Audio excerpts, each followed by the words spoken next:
All right, so, the drill, you give us the source material and we take a deep dive extracting the good stuff. Yeah, we cut through the noise and help you get right to the heart of it. The aha moments, right? Exactly, those little sparks of understanding. And today we're diving into something pretty unique. Now, this one's called Episode 189, Real Goals, Real Deep by Jaime Hoerricks. Now, this isn't like a research paper or a news article or anything like that. It's a personal reflection. Super personal.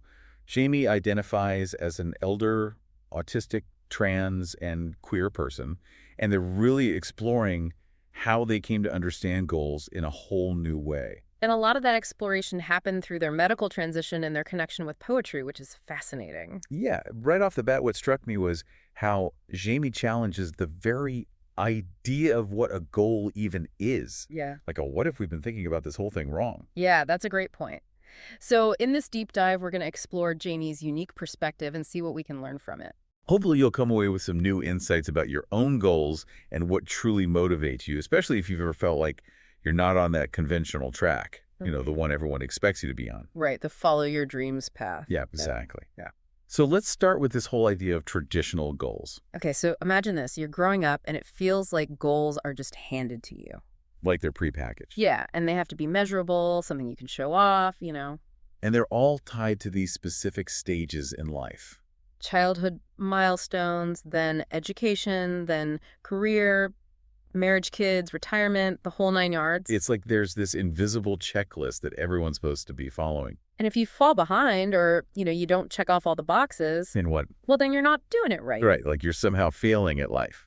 Yeah, and what's interesting is how Jaime felt like these traditional goals were all about fitting in. Conforming. Exactly, proving your worth to these systems that, weren't really designed for everyone. Especially for people who are neurodivergent or whose gender identity doesn't fit neatly into the boxes. So if you're listening and you've ever felt pressured to chase those traditional goals, even if they didn't really resonate with you, Like deep down, you knew it wasn't what you wanted. Jaime's perspective might really speak to you. Yeah, and Jaime talks about living in what they call the liminal margins. Which is such a great way to describe it. It's like you're always in between spaces. Between diagnoses, between gender identities, between who you were and who you're becoming. The map just doesn't make sense. Right. It's like you're trying to navigate with a map that wasn't made for your terrain. And this leads to a really powerful realization for Jaime, which is that this constant pressure to arrive at some fixed identity. Or reach some predetermined finish line. It's not just tiring, it's actually harmful. Especially when your journey isn't a straight line. It's more like a winding path with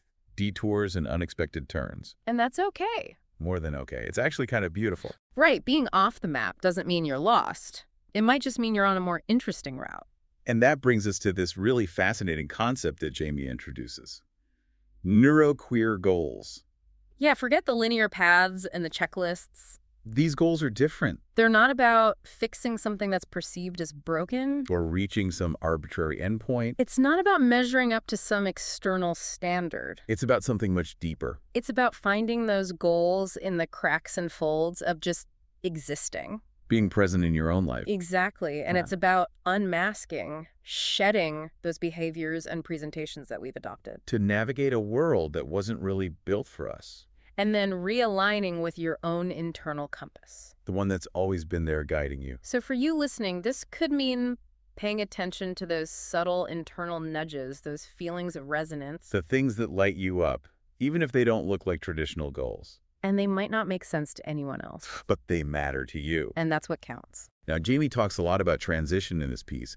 And what really struck me was this idea that medical transition wasn't about becoming someone entirely new. Or fixing something that was wrong. It was more about returning. Yeah, that's a really important distinction. Like going back to something essential. Jaime emphasizes that it wasn't about putting on a performance for other people. Or achieving a specific physical appearance. It was about giving themselves permission. Permission to step out of survival mode. And finally listen to that inner knowing. That deeper sense of self that had maybe been buried or ignored for a long time. It's like they were uncovering something that was always there. And it really challenges the more common narrative around transition.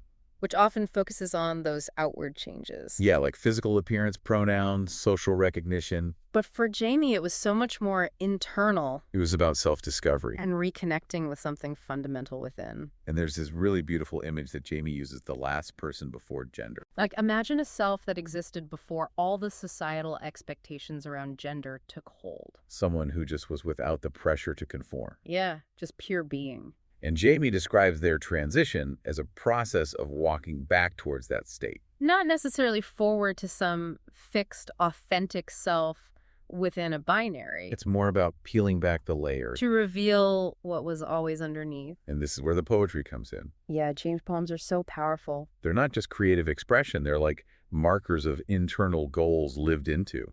These weren't goals that were intentionally set with a specific outcome in mind. More like directions that Jaime naturally gravitated towards. Like breadcrumbs on their internal path. And the way these poems came about is fascinating too. So spontaneous. Jaime describes it as a process of remembering rather than writing. Like the words and ideas were already there, just waiting for the space to surface. And Jaime shares some really beautiful examples that bring this to life. Like sanctuary and whimsy. Yeah, with that beautiful image of the reader's nook, filled with plushies and books. It's not just about creating a cozy space. It's a goal, a deep need to build a life where softness and joy and self-care are protected. A space where Jaime feels a sense of dignity regardless of external circumstances. But for you listening, what are those things that create a sense of sanctuary in your own life? What brings you that feeling of peace and safety? And then there's self-recognition with those incredibly powerful lines. Autistic, trans, queer.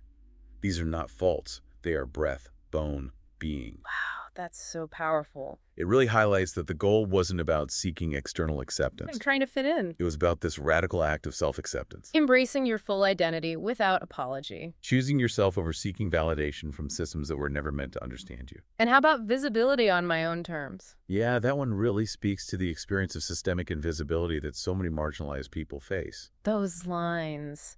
I am an outline sketched in faint lines on the edges of someone else's story.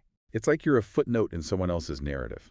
And the goal here isn't about chasing fame or external recognition. It's about the essential act of self-seeing. Self-naming. That internal validation that becomes a form of survival. Claiming your own story. And then spiritual kinship shifts the focus outwards to the connection with the natural world. To the jackrabbit for pruning the brush. It's this beautiful goal of living in reciprocal relationship with the land and the non-human beings around us. Finding belonging and interconnectedness outside of those often restrictive human social constructs. Where do you find that sense of connection beyond the human realm? And timelessness really resonated with me. We moved with the seasons of thought. It's about aligning with the natural rhythms of life. Rather than being driven by those relentless societal timelines. Always pushing for progress. It's about prioritizing meaning and reflection. Over arbitrary schedules and external measures of productivity. And then there's unmasking as rebellion. So powerful. To unmask is to claim space in a world that denies you air. It's about liberation. Removing the masks we wear for survival or to appease others. And it's presented as a conscious and potentially risky act of resistance. What masks are you wearing? And what would it feel like to take them off even just a little bit? But it's important to remember that these poems, these goals, aren't about achieving some external benchmark. Or following a linear path. Of a presence.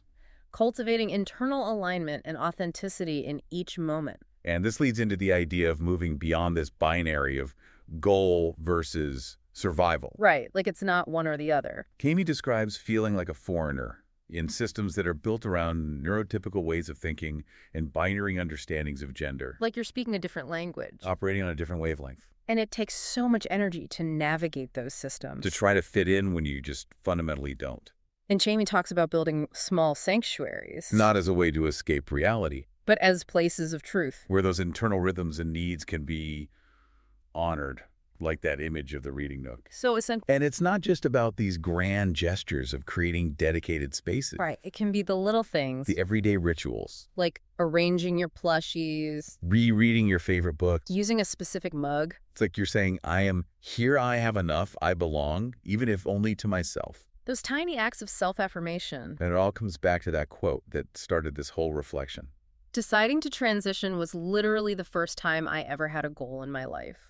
But it wasn't a goal in the traditional sense. Not about reaching a It destination, was a shift in direction. inward towards a deeper connection with the self. So Jamie's transition goals weren't about achieving some external milestone or fitting into a category. Right, it was about something so much bigger. It was about internal coherence, Making the choice to honor their true self, creating space for softness and vulnerability, trusting their own inner voice. and rejecting that constant pressure to earn belonging. Yeah, it's like they finally gave themselves permission to just be. So to wrap things up, we've explored how Jamie challenges those traditional, often externally imposed definitions of goals. Especially for people whose experiences lie outside societal norms. We've looked at the idea of transition as a journey of returning, Going back to something essential within, and we've examined the role of poetry as a map of these internal goals. representing presence alignment and a deep connection to one's inner landscape. And that central aha moment for Jamie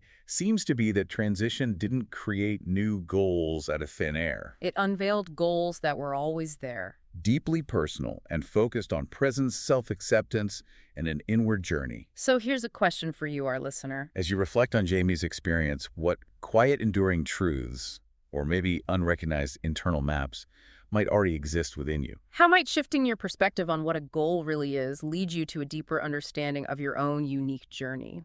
What if those whispers and rhythms you've learned to quiet are actually trying to tell you something important? What direction are you truly oriented towards? Maybe it's time to listen.